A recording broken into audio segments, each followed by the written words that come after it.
Greater Sandton and beyond. Get ready for the Sandton Times Hour with your host, Alexander. That's right, ladies and gentlemen, everyone in between and beyond. This is the Sandton Times Hour on Mix 93.8 and also available on all good digital platforms. I'm Alexander Leibner and this is edition 135. It's week 43 of 2023. And can you believe it? Last week I totally forgot to mention this. We've got 10 weeks left of the year and then that's it for 2023. And then we start a whole new year, 2024. Well, I'm excited to be with you again this week, and if you'd like to send through your questions, your comments, your feedback, you can do so by getting in touch on email. You can email editor@sandtontimes.co.za. You can connect on social media at Sandton Times or visit the website www.sandtontimes.co.za.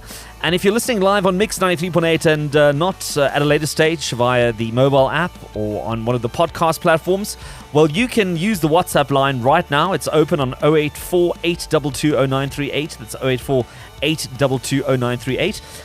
And if you see any of the Sandton Times digital billboards running across northern Johannesburg, take a picture, send it through.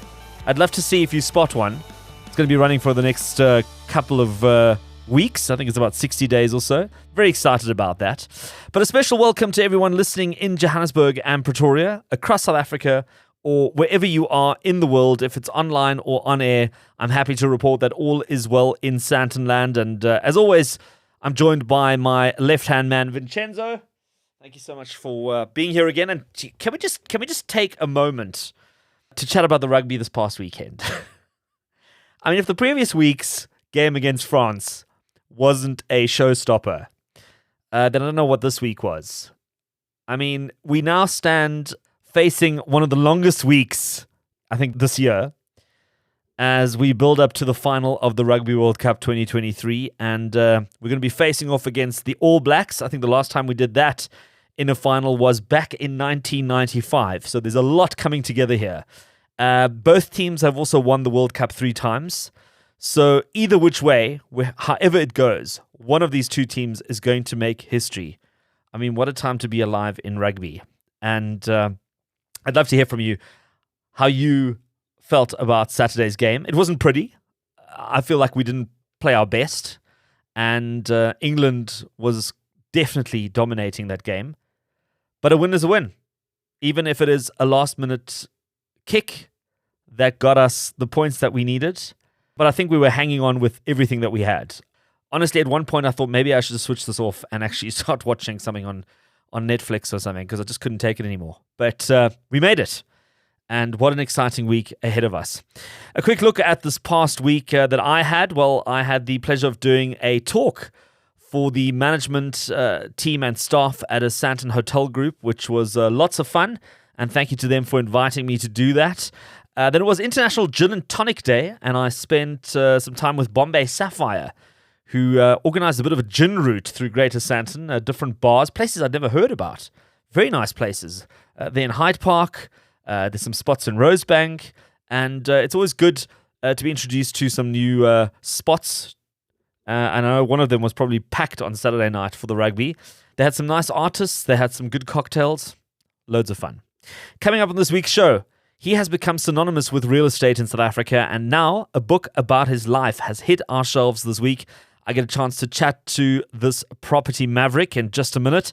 Then one of Sandton's hotels has a brand new executive chef, and I get a chance to chat to him as well about what makes him tick and chop. Stay tuned.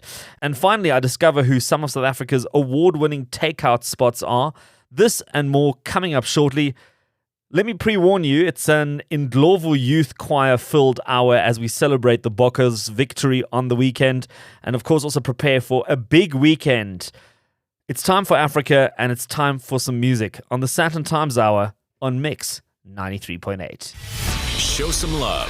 subscribe, share, Leave a review and rating for the Sandton Times Hour on your favorite podcast app now.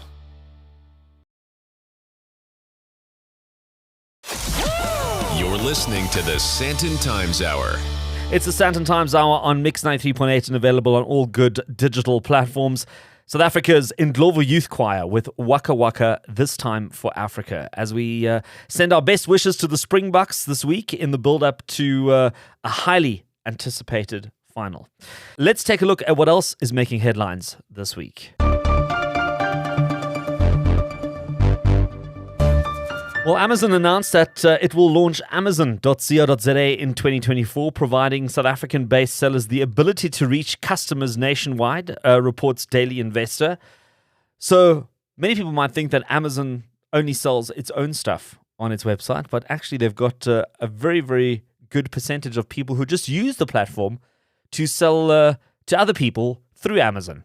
And I know that they've also opened their seller portal where you can register at quite a very competitive price. And you can have your own store on Amazon. So when they get going, you might make a few rand. Check that out. Its arrival comes as SA's online retail passed the 50 billion rand milestone in 2022. And that only accounts for around 4.7% of the total retail market, according to the Online Retail in South Africa 2022 study conducted by Worldwide Works with MasterCard, and that's according to a report by ITWeb. So it's just around 5%. Can you imagine how much more there is? He was destitute. He was fighting for survival on the streets of Sandton and earning a living as a waste reclaimer. His few possessions included a bucket, a small piece of soap, his degree certificate, an MA proposal, and a dream to pursue his studies further. Well, this past week, the University of Johannesburg conferred a master's degree in history on Gibson Nzimande, reports News 24. And I think we did speak about the story.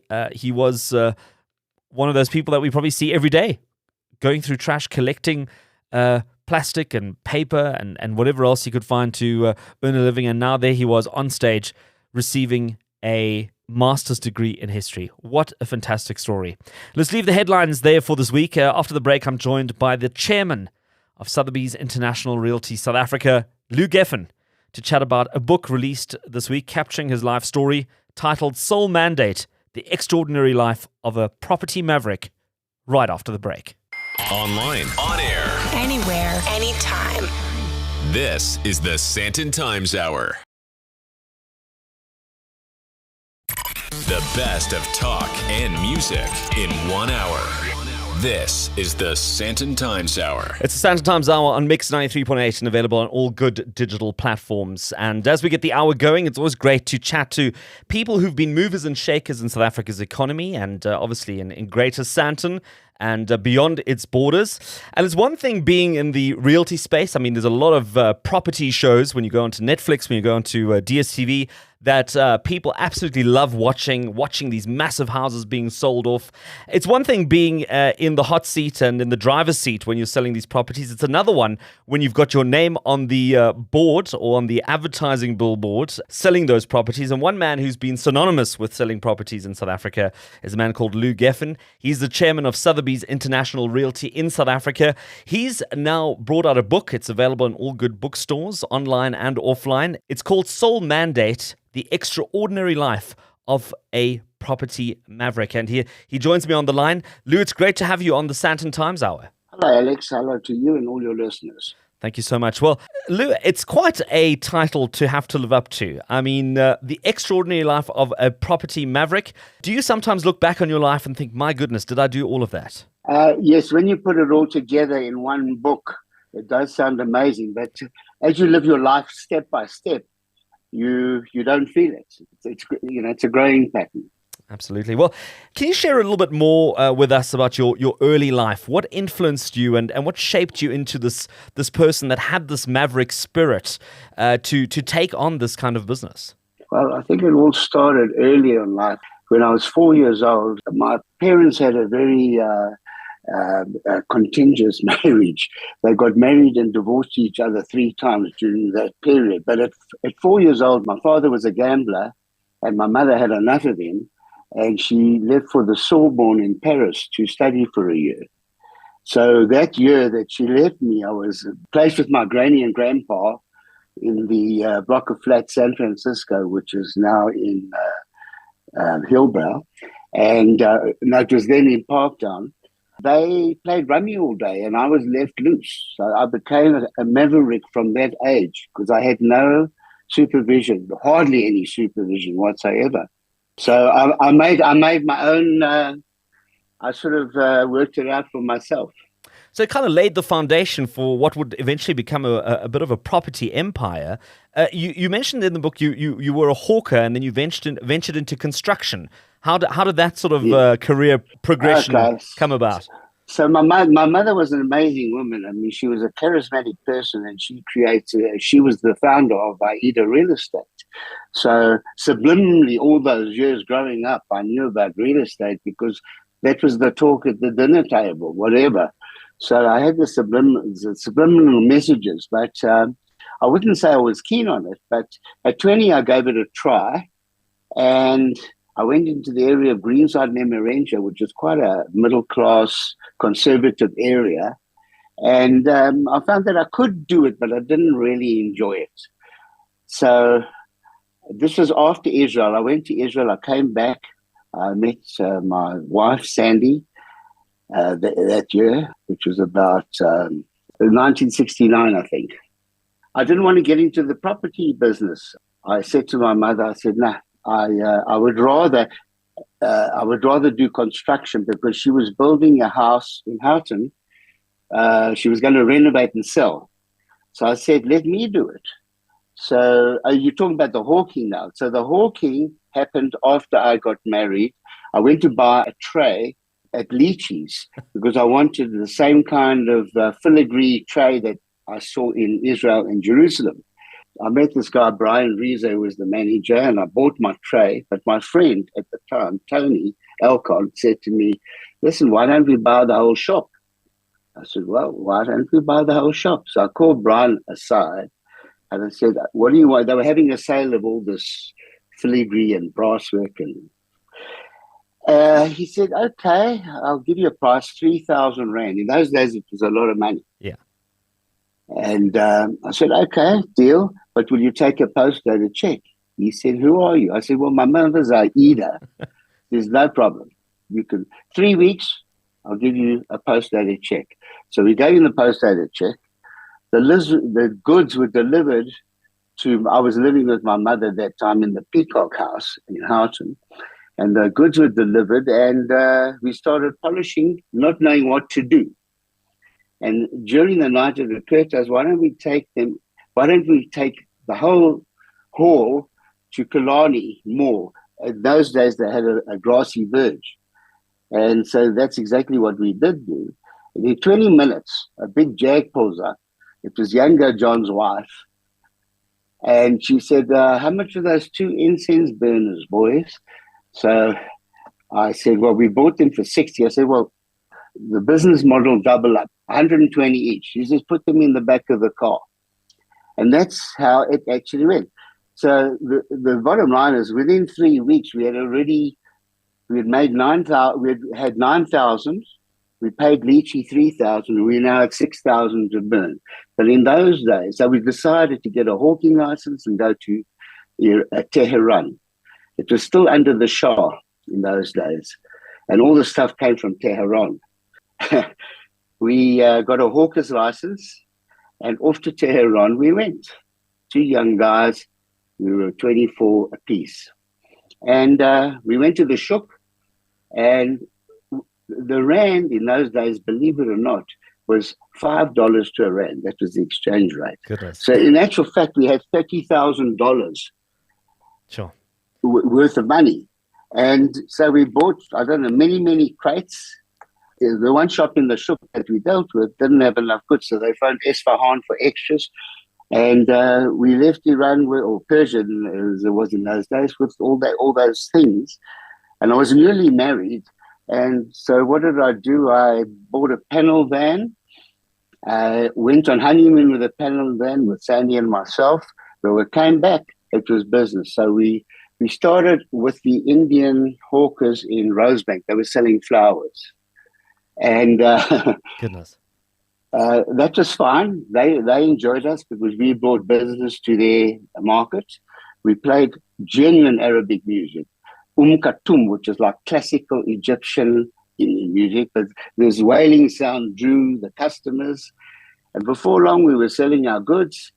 And the only problem was there was an apartheid cop who was really serious. And he said, no, he's never seen hawkers like this. He said, you've got to move every 20 minutes. That's the law. Now, we had such a lot of stuff, it was impossible. So we had to duck and dive every day to a new spot so that he wouldn't find us. His name was Clutie, I remember clearly. And when he did find us, let's say twice a month, he'd say, business is over, pack up. And we've had to pack up and move on. But I mean, I did it for a year, to be honest. We sold all our goods, but it was enough. And that's when I went back into the real estate business, and which I didn't enjoy too much. So the first opportunity that came along, my mother was bought a house in Hartman. She was going to renovate it with another person. And I said, let me do it, please. She said, on one condition, you go and work with an architect for 6 months, learn the business, and then I'll let you do it. So that's exactly what I did do. I found an architect in the observatory, and his name was Jack Robbins. And I basically went as a laborer. He said, fine, I'll teach you, but no pay. I said, fine, I just wanted to watch. So I watched the whole house being built from top to bottom, bottom to top, whatever. And I then sold the house. He gave me the show day. First time I ever sat on a show day, I actually sold the house on that particular, before the show day closed. And then I was in the construction business. He gave me a foreman of his, which he had finished his job, and the foreman was the nucleus of the team that I built around to do this house in Sandton, which was a fantastically built house. I mean, we created a beautiful Georgian home out of an old box. The only problem was that my budget exceeded the expectation, in which case I fell out with my mother over that. But the house was actually bought by one of South Africa's top industrialists, Benny Sloan. He was the head of Telex. So the house was beautiful. It was 20,000 over budget. That's not totally unrealistic, I suppose, in construction terms, hey, that things run over budget. But no. Yeah, I mean, you went from one kind of trading to another kind of trading altogether. You also had some encounters with Nelson Mandela, Princess Diana, Rafael Nadal. Before I let you go, you're going to have to tell us one story of one of those encounters. Well, the Rafael Nadal one, that was the beautiful one, because the head of the CEO of Sotheby's International Realty, who was based in New Jersey, USA, he was a golfer, and he took it upon himself to create a beautiful venue with Rafa Nadal that would be a Sotheby's sponsored event at Nadal's hometown in Mallorca, and where he's got that whole complex. He's got soccer fields, he's got tennis courts, he's got the most amazing gym and hotel, fantastic complex. So twice I had the privilege of going there and mixing it with Rafa Nadal, and I brought a friend from South Africa both times, and it was just an amazing event. Fantastic. Well, there you have it, Luke Geffen. He's got a new book out about his life. It's called Soul Mandate, The Extraordinary Life of a Property Maverick. He's, of course, the chairman of Sotheby's International Realty South Africa. If those stories whet your appetite, well, listen, there's a whole book that you can now unearth and go through even more interesting stories about Lou's life, and I encourage you to do that. Lou, it's been a pleasure having you on the Sandton Times Hour. It is the bottom of the hour. We're going to take a quick break with some music, and we'll be right back with more of the Sandton Times Hour right after this. Connect with the Sandton Times. Email editor@sandtontimes.co.za. Now's the time to invest in you. Get ready to shine with Virgin Active this summer. Start with a free bag plus the rest of October on us. Level up and get the freedom to gym at any club with a premier membership and score 25% off fees. Or get the family moving and bag 40% off monthly fees. Call 0860 Get Fit or visit your nearest club to get started. You've got this, and we've got you. virginactive.co.za. T's and C's apply. Back for more? The Sandton Times Hour continues. You're listening to the Sandton Times Hour on Mix 93.8 with the Indlovu Youth Choir and Shoshaloza featuring Kaunda Tunja. My name is Alexander Leipner, and you know how this works. If you listen regularly, you know that there's always some good stuff on the show, but then sometimes you forget what it was all about, or you forget a name or some contact details.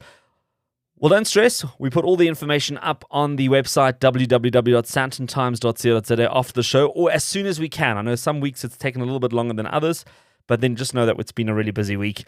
You can go into the show notes on the website and then find a breakdown of everything discussed on this week's edition. Also, be sure to check out the social media accounts at Sandton Times, and you can also engage through those.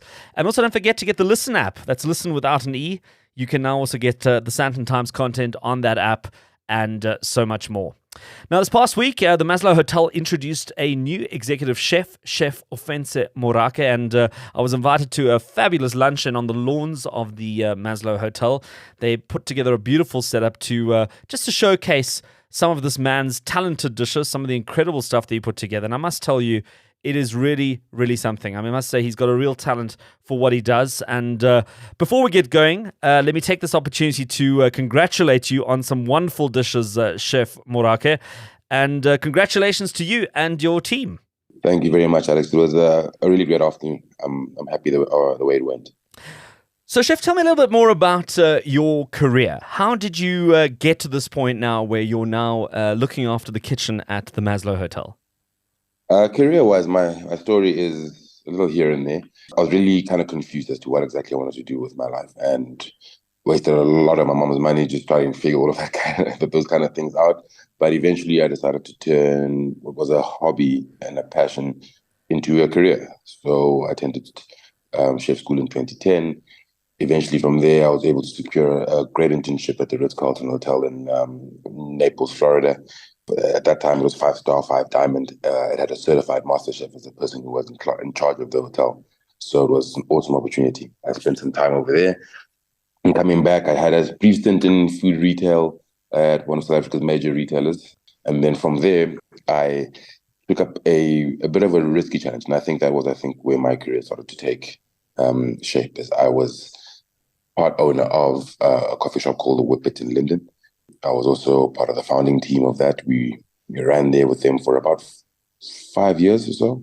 One of the greatest experiences of my life. I think I had a glimpse into what it takes to run a restaurant in the hospitality business. And on top of that, I think it was just nice, being able to have complete creative freedom and being able to do exactly what you wanted with food, with flavors, with experiences, And it was a small little shop. So you got very intimate with our guests in terms of, you get to know your regulars, you get to shake somebody's hand every single day, and you really are involved in their day-to-day life.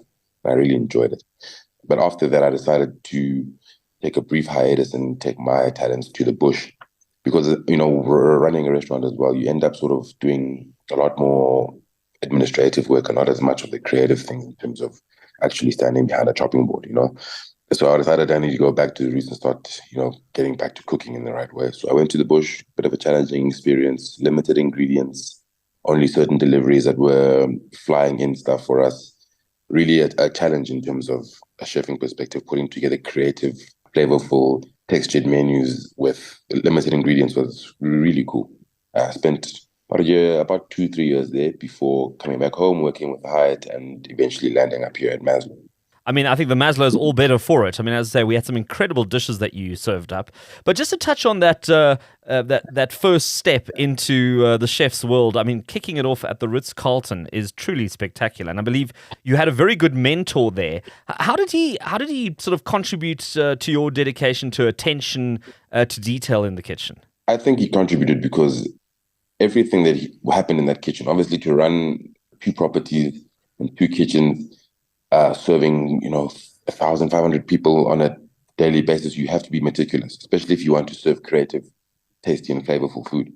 So what I learned from him the most is organization is everything. And that's still something I live by now in the kitchen, and not executed well, but also in my personal life, to try to organize everything as well as you can before you head into something. So I think I took that from him. And I think the simplest and most meaningful lesson I learned from him was that everything needs to be written down. He used to say a short pencil is better than a long memory. Yeah. So everything that we did in the kitchen, we used to have to carry a small little notebook that fit in your top pocket. Literally everything, whether you're making a sauce, whether you're going to fetch stock, whether you just seeing a quick recipe being done. It's much better than going through or reading a recipe book, because at that point you're taking in the practical way of doing a recipe, as well as the actual measurements to it. So I think from that experience, I learned that in order to get to sort of the pinnacle of what would be from a chefing perspective, you need to be organized, number one. You need to be knowledgeable about what you're doing, and that starts at grassroots level. And also, you just need to be prepared. Always being prepared. He always had a plan for everything, even if it looked like we were spinning and running around. He always had a plan. Unbelievable. I love that. A short pencil is better than a long memory. I mean, a bit of a loaded question, but I've been really keen to ask you this. I mean, one of the other big things in the hospitality space that has become ever increasing is the challenge of food delivery services. And at one point, it was a taboo subject to bring in any food into a hotel that isn't from the hotel. Then we had the food delivery services pop up, and it became almost like just a tidal wave of delivery guys dropping off food at hotels. What's your take on that? So what's your thoughts on how this has evolved? I think in terms of the food delivery part of things, I welcome it, man. I welcome it because it gives people an opportunity to showcase whatever talents they have food-wise without the traditional brick and mortar kind of restaurant having to be built. So I'm for it in that it's a platform that allows so many people to express themselves food-wise. At the Maslow, unfortunately, is not something that we allow. Obviously, being a guest in our restaurant, we want you to be immersed within our experience, and that means experiencing our F&B offering while you're here. But I've never been shy to say, or I've never been sort of challenged by it or to think it was something that's going to take away from the traditional dining experiences that you have outside. I think it has its place currently, and I think it's sort of squeezed itself or wedged itself into the industry, into the restaurant industry anyway. So people who are going to order in are going to order in. People who are going to go out are going to go out. So I think it may have changed the terrain a little bit, but I'm not against it. Actually, in my previous post, I actually opened 2 dark kitchens as well that ran out of the same hotel kitchens. So it's something I'm quite familiar with. And it's something that I also saw its value.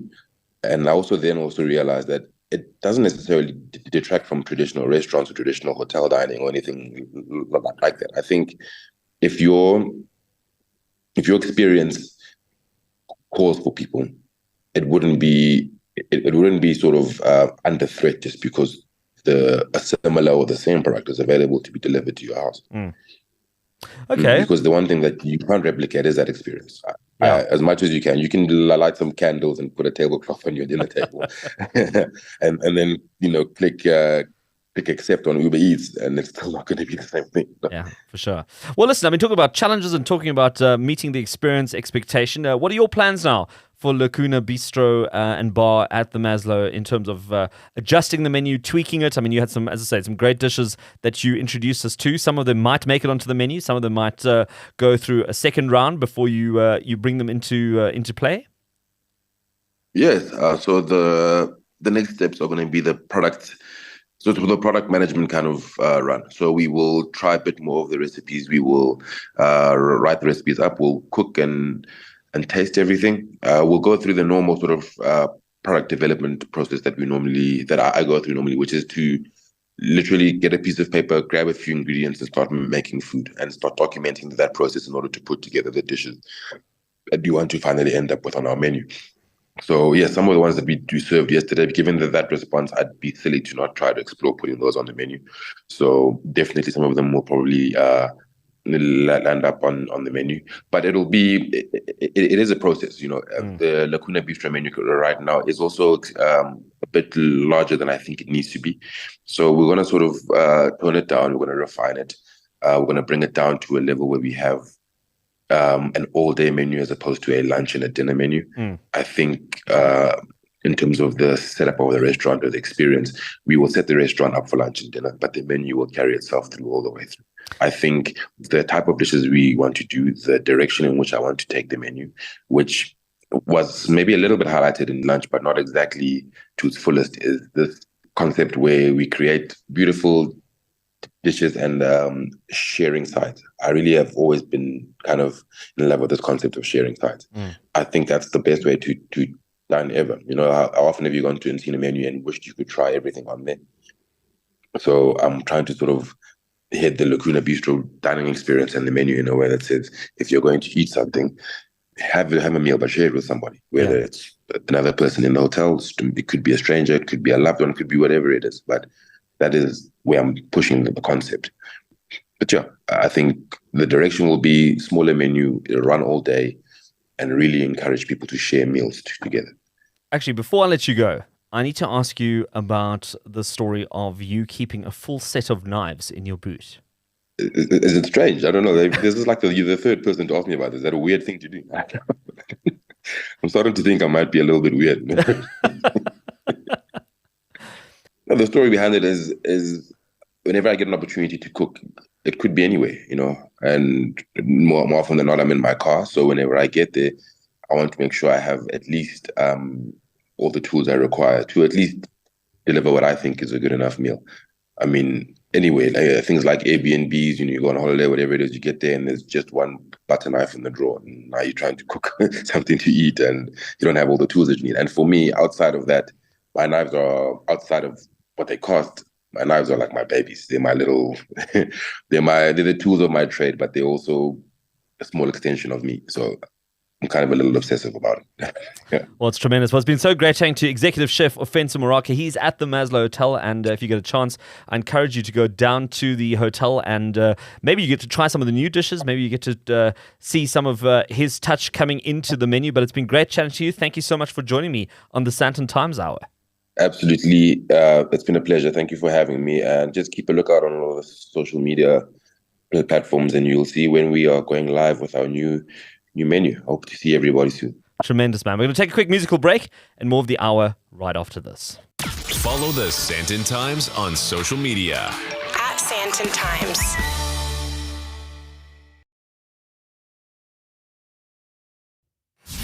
The best of Sandton and beyond. You're listening to the Sandton Times Hour. This is the Sandton Times Hour on Mix 93.8 and available on all good mobile apps and podcast platforms. One more time from the Ndlovu Youth Choir with World in Union. And when the World Cup started, I remember playing a version of this and I'd said, well, there weren't any great renditions of World in Union for this year. But the Ndlovu Youth Choir stepped up and delivered this beauty, and I think they've done an incredible job with it. And I'm so sorry that they haven't been around to actually perform this at the World Cup. I hope they do get an invite. I think it would be fantastic. It's almost time to call it a week, but before we do that, Uber Eats hosted its very first Merchant Awards in Sandton, honoring outstanding restaurants and eateries across South Africa. And we all know Uber Eats. If you keen on a little something at 11 o'clock at night, well, you can have a cheeseburger and chips delivered to your front door. Just log onto the app and you do your thing, and they've been doing that for quite some time. Actually, they kept us going during lockdown, didn't they? But joining me to chat about this is Charles Mhango, Head of Operations for Uber Eats in Sub-Saharan Africa. And Charles, thank you for joining me on the Sandton Times Hour. Thanks, Alex. Thanks for having me, and thanks for the kind words there. Well, Charles, I mean, it wasn't just kind words from me. It was also kind words from you to some of your merchants who've been with you for quite some time, and you took some time out to recognize them. But before we even get into that, what inspired you to initiate these merchant awards for the very first time? Yeah, great question. So I think as a business, we realize that we're part of an ecosystem, part of a community that serves a lot of people, right? As you can imagine, the restaurant industry serves a lot of people and creates a lot of income generating opportunities, ranging from people that work in the restaurants themselves, as well as, our delivery partners, right? So they're creating a lot of earning opportunities and impacting lives in a positive way. So we really wanted to showcase our commitment to being part of this ecosystem. And so our reasons were twofold. One, we wanted to commit our forward journey with the merchants. Our journey, we want to continue to facilitate growth for these merchants, continue to enhance their customer reach, and continue being a valuable partner to them. And the second one was really to celebrate the immense contribution that they're making in the economy, right? If you can imagine what happened in COVID, during COVID 2020, it was a really tough time for this industry. But the merchants themselves, they held the head high. They contributed, they plowed on, and now we're seeing an advent and a turn in the industry, and that it continues to contribute a lot more in the South African economy. So I think that's something worth celebrating, and we thought that, it is time. The time is ripe for us to actually celebrate these merchants, but also continue to establish our commitment with them.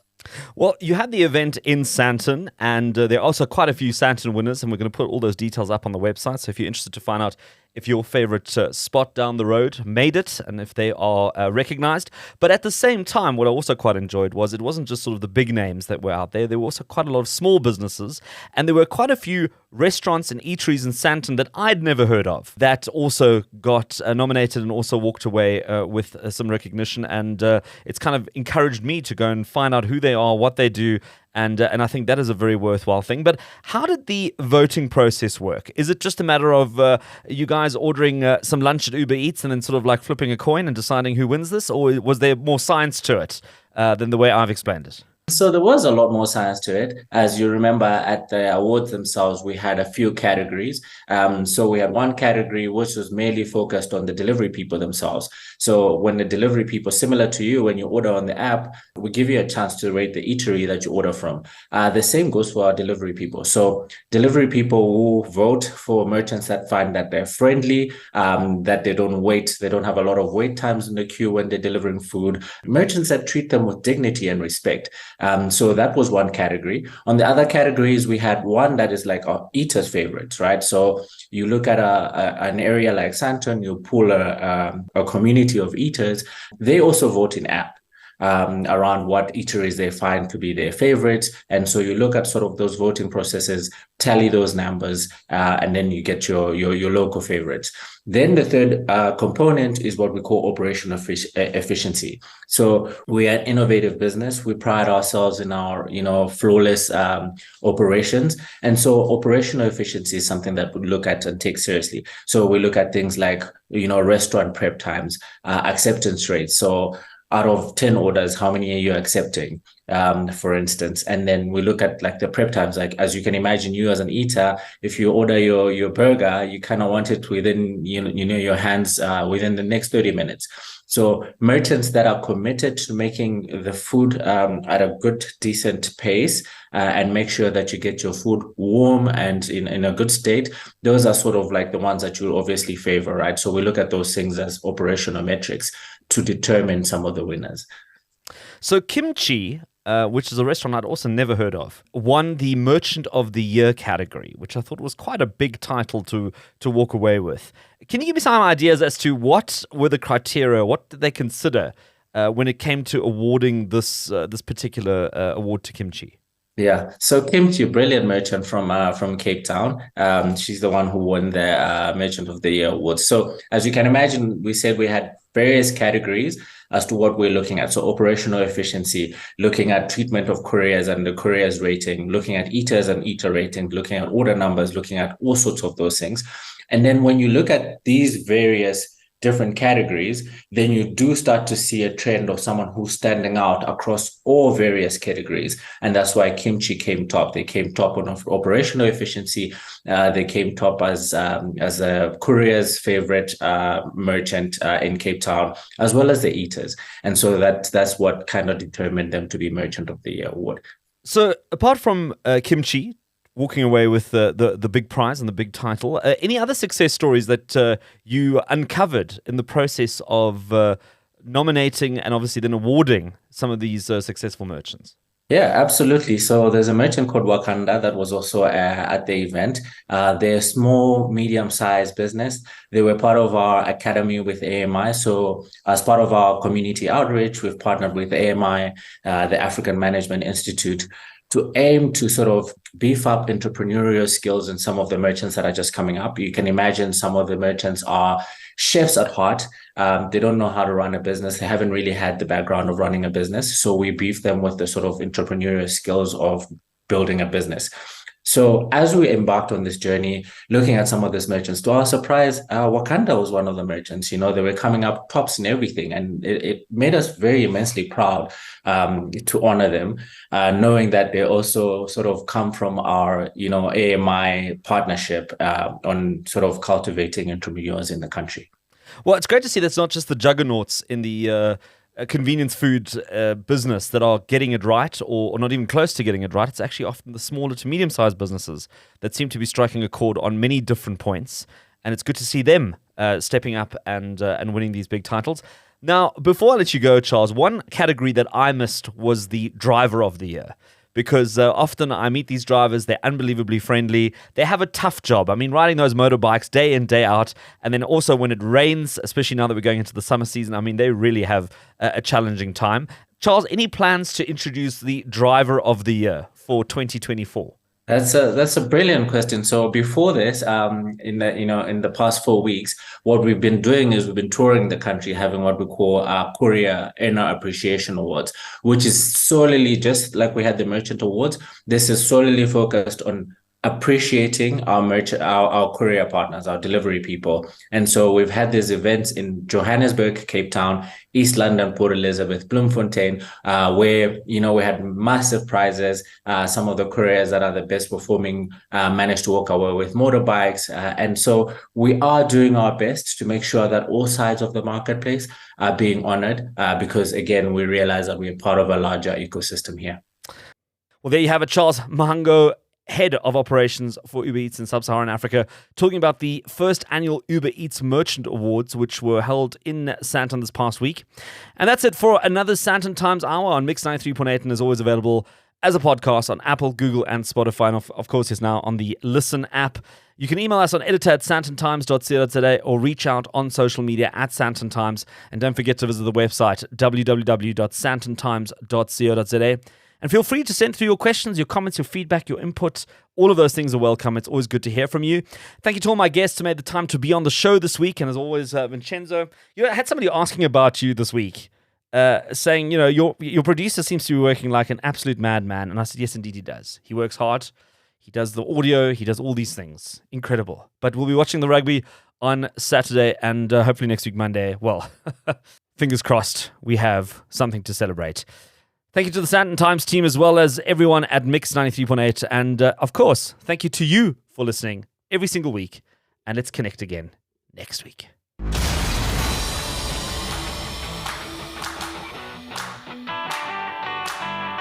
That's it for this week. Thanks for listening to the Sandton Times Hour. And if you enjoyed it, be sure to share it.